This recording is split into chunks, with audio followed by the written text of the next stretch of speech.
Hi friends, welcome to rishis Telugu love stories. ఎవరైనా మన ఛానల్ని సబ్స్క్రైబ్ చేసుకుని వాళ్ళు ఉంటే ప్లీజ్ సబ్స్క్రైబ్ చేసుకోండి ఫ్రెండ్స్. అలానే మన న్యూ ఛానల్ తెలుగు లవ్ స్టోరీస్ని కూడా సబ్స్క్రైబ్ చేసుకొని సపోర్ట్ చేయండి ఫ్రెండ్స్. ఇక స్టోరీలోకి వెళ్ళిపోదాం. రామ్ అవని ఎపిసోడ్ నెంబర్ 73. ఓయ్, 3 నెలలేనే, నేనేం శాశ్వతంగా అక్కడే ఉండడం లేదు అంటున్న బాలు మాటలు పూర్తి కాకుండానే అతని నోటిపై చేతిని అడ్డుపెట్టి, అలా మాట్లాడకు ప్లీజ్ అంది చిన్ని. ఆమె మొహం చూసి నోటిపై ఉన్న చిన్ని చేతిని తీసుకొని అరచేతిలో ముద్దు పెట్టాడు బాలు. నువ్వు 3 నెలలు చాలా ఎంజాయ్ చేయొచ్చు అనుకుంటున్నావు కదా అంది చిన్ని. ఏయ్, ఏం ఎంజాయ్ చేయాలి? ఒక్కడినే వెళ్ళి పాగలదానా అన్నాడు బాలు. అక్కడ ఎవరో ఒకరు ఉంటారులే అంది చిన్ని మూతి తిప్పుతూ. నీకు కూడా పిచ్చెక్కిందే, ఎవరో ఒకరితో నాకేం పని? ఈ రింగుల జుట్టు అమ్మాయితో పని ఉంటుంది కానీ వాళ్ళతో ఏంటి అంటున్న బాలుని చూస్తూ. నీకు బాధగా లేదా అంది చిన్ని. ఉంది, కానీ నేను బయటికి చెప్తే నీకు మా అమ్మకి బాధ తప్ప ఏముంటుంది బంగారం. ఇప్పుడే మీరు బాధపడుతున్నారు, నా బాధ చూసి ఇంకా ఎక్కువ బాధపడితే నా వలన కాదే అన్నాడు బాలు చిన్ని తలపై ముద్దు పెడుతూ. రోజు ఫోన్ చేస్తావు కదా అంది చిన్ని. అన్నాడు బాలు. అవని వదిన నీకోసం చేసినవి అన్నీ ఇచ్చిందా అంది చిన్ని. అన్నీ ప్యాకింగ్ అయిపోయాయి అన్నాడు బాలు. ఇంకేం మాట్లాడాలో అర్థం కాక చిన్ని సైలెంట్ అయితే, వెళ్ళు అన్నాడు బాలు. అంటూ గట్టిగా బాలుని హత్తుకొని కూర్చుంది చిన్ని. తనకి కూడా చిన్నీని వదిలి వెళ్ళాలని లేకపోవడంతో ఆమె తలపై ముద్దులు పెడుతూ ఆమె చేతులు తడుముతూ గుండెలకు హత్తుకున్నాడు బాలు. 2-3 నెలల ముందు ఆమెకి దూరంగా ఉండాలని తను లోపల ఎంత బాధపడ్డాడో అతనికే తెలుసు. కానీ ఇప్పుడు తన కోసం ఏడుస్తున్న ఆమెని చూసి నవ్వు వస్తుంటే, డాక్టర్ పాప నేనంటే ఎంత లవ్వే నీకు అని బాలు నవ్వుతుంటే అతని భుజంపై ఉన్న తలని మెడపై ఉంచింది చిన్ని.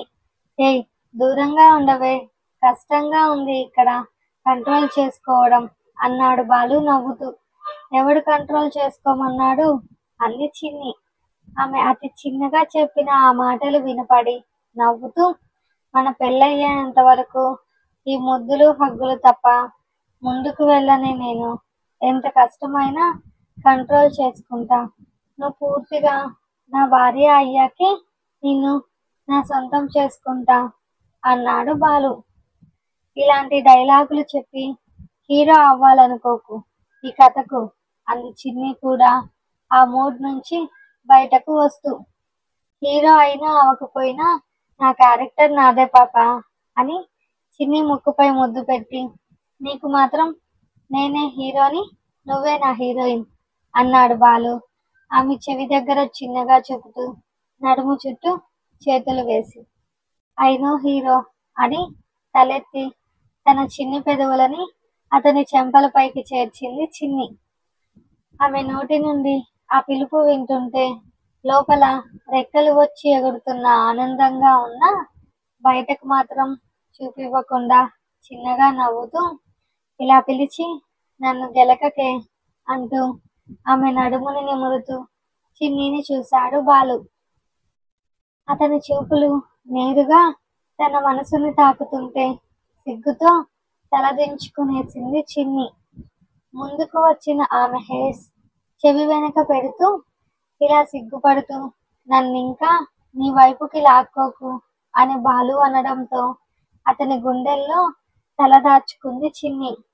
గాడ్, వెట్టేంటే అని తన షర్టు చూసుకొని గట్టిగా కళ్ళు మూసుకొని ఆమెని హత్తుకున్నాడు బాలు. ఆ బిగి కౌగిలిలో తన ఫీలింగ్స్ దూరం చేసుకుంది చిన్ని. ఇక వెళ్ళు, బాబుకి పాలివ్వుపో, నీకు పెయిన్ అయినా తగ్గుతుంది అని బాలు అనడంతో అతని పెదవులపై ముద్దు పెట్టింది చిన్ని.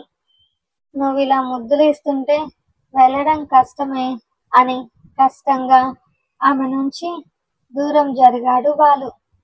తన టాప్ వెట్టవడంతో చున్నీ కప్పుకొని కిందకు వెళ్ళగానే బాలుని ఆగమని ఇంట్లో నుంచి కొన్ని బ్యాగ్స్ తీసుకెళ్లి ఇచ్చింది చిన్ని. ఏంటే ఇవి అని బాలు అంటుంటే, ఏదో నా ఆనందం బాబు, ఇక వెళ్ళు అని బాలుని పంపించి ఇంట్లోకి వెళ్ళిపోయింది చిన్ని.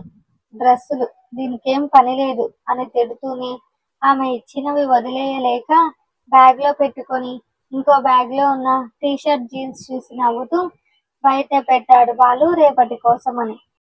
మెంటల్, ఇంతలా ఎక్కేసావేంటే అని ఆమె ఆలోచనలతో నిద్రలోకి జారుకున్నాడు బాలు.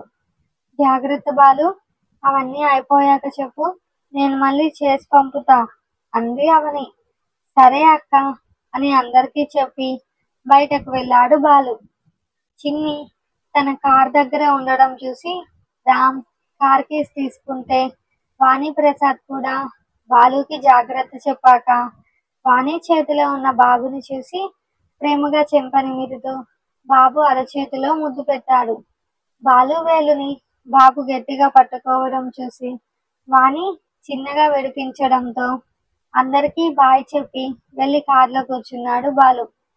చిన్ని సుజాత కూడా కార్లో కూర్చున్నాక అవనిని ఎదురు రమ్మని రామ్ కార్ స్టార్ట్ చేసి ముందుకు పోనిచ్చాడు. ఏదైనా అవసరం ఉంటే ఫోన్ చేయి బాలు, ఏం కావాలన్నా చెప్పు, ఏదో మొహమాటాలకు పోవద్దు అని రామ్ గట్టిగా వార్నింగ్ ఇవ్వడంతో సరే అని తలూపాడు బాలు. ఎయిర్పోర్ట్ చేరడానికి గంట పైనే పట్టడంతో రామ్ లగేజ్ దించాడు.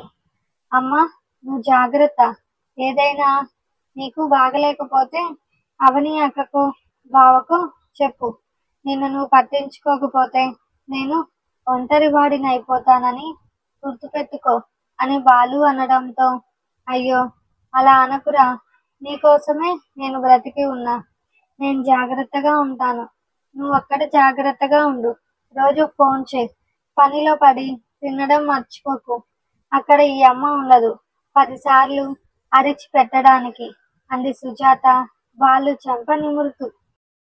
సరే అమ్మా అని తన చెంపపై ఉన్న వాళ్ళమ్మ చేతికి ముద్దు పెట్టి నువ్వేడ్చి నన్ను ఏడిపించకు అని సుజాత కళ్ళు తుడిచి కూర్చో, వాటర్ తీసుకొస్తా అని వెళ్ళాడు బాలు. బాలుతో వెళ్దామని రామ్ లేచేలోపే చిన్ని వెళ్ళడం చూసి కూర్చునేశాడు రామ్. నీకేం కావాలి మేడం అని బాలు అడగడంతో నువ్వే కావాలని సెకండ్ కూడా లేట్ చేయకుండా చెప్పింది చిన్ని. నా బుజ్జికొండ, నా హార్ట్ నిండిపోయింది నీ మాటలతో అని చిన్ని చుట్టూ చేయి వేశాడు బాలు. తను భుజం పైన వేయాలనుకున్నాడు కానీ అలవాటు అయిన ఆ చేయి నడుము మీదకు వెళ్ళిపోయింది. ఇద్దరికీ అది అలవాటే అయినట్లు మాట్లాడుకుంటూ ముందుకు వెళ్ళిపోయారు కానీ వెనుక తమనే చూస్తున్న రామ్ సుజాత ఆ క్షణం ఇద్దరికీ గుర్తుకు రాలేదు. బాప్రే, వీడేంటి నలుగురిలో ఉన్నది కూడా చూసుకోడా అనుకోగానే అవని గుర్తుకు రావడంతో హా, ఎదురుగా మన ప్రాణం నిలబడి ఉంటే ఎదుటి వాళ్ళతో మనకేం పనిలే అని, అయినా మనం అనుకున్నంత సైలెంట్ ఏం కాదు వీడు అనుకున్నాడు రామ్ మనసులో. సుజాత చూసిన వెంటనే తల తిప్పేసుకుంది. కొంత దూరం వెళ్ళాక వాటర్ తీసుకొని చిన్ని కళ్ళు తుడుస్తూ నచ్చజెపుతూ ఆమెను ఓదారుస్తున్న కొడుకుని చూసి రామ్ అంది సుజాత. చెప్పండి అక్క అని రామ్ అనడంతో చిన్నికి కూడా బాలు అంటే ఇష్టమా అంది సుజాత. దూరంగా కనిపిస్తున్న వాళ్ళని చూసి నవ్వుతూ ఇష్టం లేకుండా వాడి కోసం తన కంట్లో నుంచి కన్నీళ్లు రావు కదా అక్క అన్నాడు రామ్. చిన్ని నిజంగా బాలుని ఇష్టపడినా వాళ్ళ ఇంట్లో వాళ్ళు ఒప్పుకోరేమో రామ్ అంది సుజాత బాధగా. అలా ఏం లేదక్క, అంకుల్ చాలా మంచి వ్యక్తిత్వం కలవారు, ఆయనకి డబ్బు పిచ్చి లేదు, కులం మతం పిచ్చి లేదు, తన పిల్లల సంతోషం చాలు అన్నాడు రామ్. బాలుకి నువ్వు జీవితాంతం తోడుగా ఉండు రామ్ అంది సుజాత రెండు చేతులు జోడించి. బాలు ఎప్పుడూ పరాయివాడు కాదక్క. వాడంటే ఇంట్లో అందరికీ ఇష్టమే. అవనికి సొంత తమ్ముడు అయిపోయాడు. నాకు బామ్మర్ది అయిపోయాడు అన్నాడు రామ్. సుజాత నవ్వుతూ, బాలుకి వాళ్ళ తాతగారు, బాలు వాళ్ళ నాన్నకి నాన్నగారు. బాలు పేరు మీద చిన్నప్పుడే కొంచెం ఆస్తి ఇచ్చాడు రామ్. అది బాలు వాళ్ళ నాన్న బాలుకి చెప్పలేదు. కారణం నీకు తెలిసిందే. ఎక్కడ వీడు చెడు తిరుగుళ్ళు తిరుగుతూ చెడిపోతాడేమో అని. ఆ తర్వాత మేము దాని గురించి పెద్దగా పట్టించుకోలేదు. ఇప్పుడు అటు సైడు హైవే పడిందంట కదా, కొంతమంది ఆ స్థలం అమ్ముతారా అని ఫోన్లు చేస్తున్నారు. బాలుకి ఇప్పుడైనా చెబుదామనుకున్నా, అంతలో ఇలా వాడు వెళ్ళాల్సి వచ్చింది. కొంచెం ఆ రేట్లు మాట్లాడు రామ్, నాకు అవేం తెలీదు అంది సుజాత. తప్పకుండా అక్క, ఖాళీ చూసుకొని ఒకసారి వెళ్ళి వద్దాం అన్నాడు రామ్. ఓయ్, ఇక చాలే, ఏడవకు, టైం అయిపోయింది అని చిన్నీని హత్తుకున్నాడు బాలు. ఐ మిస్ యూ అని చిన్ని అంటుంటే, ఐ నో బేబీ అని ఆమె నుదుటిన ముద్దు పెట్టి ఆమె జుట్టుపై స్మూత్ గా నిమురుతూ తన మెడలోని చైన్ తీసి చిన్ని మెడలో వేసి, ప్రాబ్లం లేదుగా అన్నాడు బాలు. ఉహు అని చైన్ని తాకుతూ అతని స్పర్శ ఫీల్ అవుతూ బాలుని హత్తుకుంది. అనౌన్స్మెంట్ వినపడడంతో పదా అన్నాడు చిన్ని చేపట్టి తీసుకెళుతూ బాలు. వాళ్ళ అమ్మని హత్తుకొని వదిలి రామ్ని కూడా హక్ చేసుకొని తన లగేజ్ తీసుకున్నాడు. చిన్ని ఏడుస్తుండడం చూసి మనసు బాధపడుతున్నా ఏడవద్దని తల అడ్డంగా ఊపి రామ్ చేతిలోని పాస్పోర్ట్ టికెట్ తీసుకొని వేగంగా వెళ్ళిపోయాడు బాలు. బాలు వెనకే వెళ్ళింది చిన్ని. కానీ ఆ తర్వాత తనని సెక్యూరిటీ అడ్డుకోవడంతో అక్కడే ఆగిపోయిన ఆమెను చూసి చివరి క్షణంలో వెనక్కి వచ్చి గట్టిగా హత్తుకుంటూ I miss you so much రా అని భుజంపై ముద్దు పెట్టి మళ్ళీ తిరిగి వెళ్ళిపోయాడు బాలు. దేవుడా అని వాళ్ళని చూసి బాధగా ఉన్న చిన్ని దగ్గరకు వెళ్ళి ఆమె భుజం చుట్టూ చేతులేసి జస్ట్ 3 months చిన్ని అన్నాడు రామ్ ఓదారుస్తూ. ఇంతవరకు మొండిగా ఉండి ఇప్పుడు మిస్ అవుతున్నా అని చెప్పేసి వెళ్తున్నాడు చూడన్నా అంది చిన్ని ఏడుస్తూ. అలా ఏడవకు చిన్ని, వాడిని ఏడుస్తూ పంపకు. నువ్వు హ్యాపీగా ఉంటే వాడు హ్యాపీగా ఉంటాడు. నువ్వు ఇక్కడ ఏడుస్తుంటే వాడు వెళ్ళినా కూడా నార్మల్గా ఉంది, వర్క్ చేసుకోలేడు అని రామ్ చెప్పడంతో తన కళ్ళు తుడుచుకొని సుజాతను చూసి కొంచెం టెన్షన్ పడింది చిన్ని.